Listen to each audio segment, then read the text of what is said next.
Hausa Chemist TV, magani a ganin yaro. Ciwon kai kamar yadda muke faɗa ko muka sha faɗa, ciwon kai ciwo ne wanda yake ko dai yanzu a cuta mai zaman kansa ko kuma kamar yadda ya fi zuwa cuta wadda take alaka da wasu cututtuka ko kuma cuta wadda take zuwa sanadiyar samuwar wata cuta a cikin jikin ɗan adam. Hausa Chemist TV. Ciwon kai ya rarrabe gida-gida. Akwai ciwon kai wanda ciwon goshi ne, akwai ciwon kai ciwon gefen idanu, wato ciwon da ya shafi bangaren ido ne kawai. Akwai ciwo da ɓarin kai, iyakan ɓari ɗaya ne, wato ɓari a jikin kan mutum ko kuma gefe na kai, wato gefe zai kai ciwo, gefen kan ne zai rika ciwo, ɓarin kai wato ɓari na dama ko na hagu. Akwai ciwon da baki ɗayan kan ke ciwo, sannan akwai ciwo na fuska. A wannan lokaci za mu yi bayani dalla-dalla akan ciwo na baki ɗayan kan. To fa me ke kawo ciwo ya sa dukkan kan mutum yana ciwo ko da yaushe? Akwai abubuwa da dama. Kaɗan daga cikinsu, shi wannan ciwo ne da kan mutum ke ciwo gaba ɗayansa. Wato mutum zai ji kan nasa kamar an sa igiya ko wani zare an ɗaure masa kan nasa gaba ɗaya. Subhanallah, Allah raba mu da ciwon kai. Ciwon kai kan sa mutum ya rasa idanu, wanda za mu yi bayanin wani irin ciwon kai ne ke sa mutum ya rasa idanunsa. Allah ya kare mu. Gajeren ciwon kai, wato shi wannan ciwon kai da yake shafin gaba ɗaya dukkan kai ya rabu gida biyu. Akwai gajere, wato wanda yake zuwa ƙanƙanin lokaci na tsawon kamar misali kwanaki. Akwai kuma dogo. To shi gajeren yakan zo wato a ƙasa da a cikin wata sau 2 ko sau 3 haka, wato ƙasa da kwana 15 haka. Amma shi dogon yakan zo ne bayan kwanaki da yawa, kamar kwana 10 ko kuma kwana 15 ko kuma afwan ayi hakuri, wato dogon yakan zo bayan wata ɗaya, wato duk wata ɗaya zai zo sau ɗaya ko kuma ya zo bayan wata 2 sau ɗaya haka, shine dogon. Gajeren kuma yakan zo sau 2 ko sau 3 a cikin wata ɗaya. Alamomin da za a gane irin wannan ciwon da yake shafan gaba ɗaya kai, to akwai yakan fara ta baya, wato baya ƙeya kenan ko kuma ƙarshen kai ko ma dai ake kiransa, zai fara daga nan sai ya riƙa yi gaba ɗaya ta ɓangarorin guda biyu. Sannan wani lokutan yakan fara ne a ƙarshen yini, misali ƙarfe 3 ko bayan sallar la'asar. Sannan wani lokacin yakan ɗauki minti 30 idan ya zo, wani lokacin har ya kai tsawon kwana 3 a jikin mutum. Subhanallah, ba daɗi kenan. Idan ya kai kwana 3 ko awanni da yawa zai kawo matsalan barci, zai hana mutum barci. Sannan yawan gajiya yana zuwa ya kawo mutum yawan gajiya, sannan kuma ya sa mutum ciwon wuya, saboda mutum ba zai iya motsa kan nasa ba, sai wuyansa sai dindirin gaba ɗaya, sai kan nasa ya ɗauka, sai wuyan sai fara ciwo shi ma. To ni yanzu ya zan gane wannan ciwon kai, kuma ya zan yi maganinsa cikin sauƙi? To bawan Allah ko baiwar Allah, yadda za ki fahimta ko da za gane wannan ciwon kai shine shi yakan zagaye kan ne gaba ɗaya. To fa yakan shafi kafaɗa da wuya wani lokacin, sannan kuma yakan zo ko na ce baya kawo zazzaɓi ko cuta, wato mutum zai duba cewa shin yana zazzaɓi asali, wato shin kana da zazzabin ciwon sauro ko zazzabi ko wani rauni a jikinka. Idan baka da nan, to zaka iya cewa to irin wannan ciwon kan ne.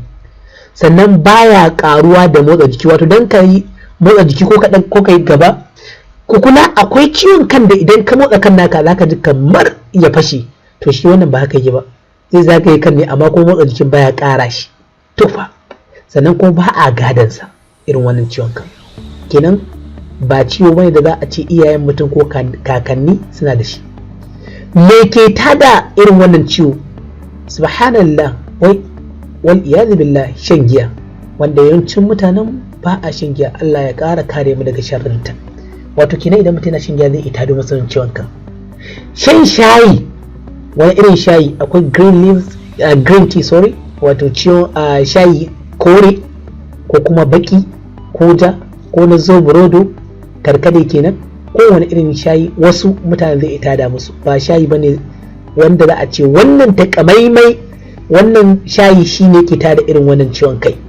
Sannan rashin barci, wato karancin barci. Idan mutum ya kasance baya barci da yawa, ku kula shi barci ba wai abu ne ba da za a ce kowa sai yayi awa 10, awa 8, awa 9, 30 a yini. Shi barci abu ne wanda yake daidai da jikin kowa da irin jikinsa da irin yanayin barcinsa. To fa sabon abu me nake nufi, wane dan ladi ko kuma wane shi idan yayi barci awa 5 a rana ya ishe shi. To akwai wanda idan ya awa ko shi kullun ya ishe shi, wani awa 2 ke ya ishe shi, wani kuma sai kwana 2 zai awa 5 shine barcinsa, wani kuma in yi awa 10 barci bai ishe shi ba, wani kuma awa 8 ne a yini. To kai ka san barcin da yake isan ka, idan kai bai ishe ka ba zai iya kawo maka irin wannan ciwon kai, sai ka kiyaye. Sannan gajiya, mutum ya gaji ya shiga rana zai iya kawo masa irin wannan ciwon kai. Sannan ciwon ido zai iya kawo masa irin wannan ciwon kai.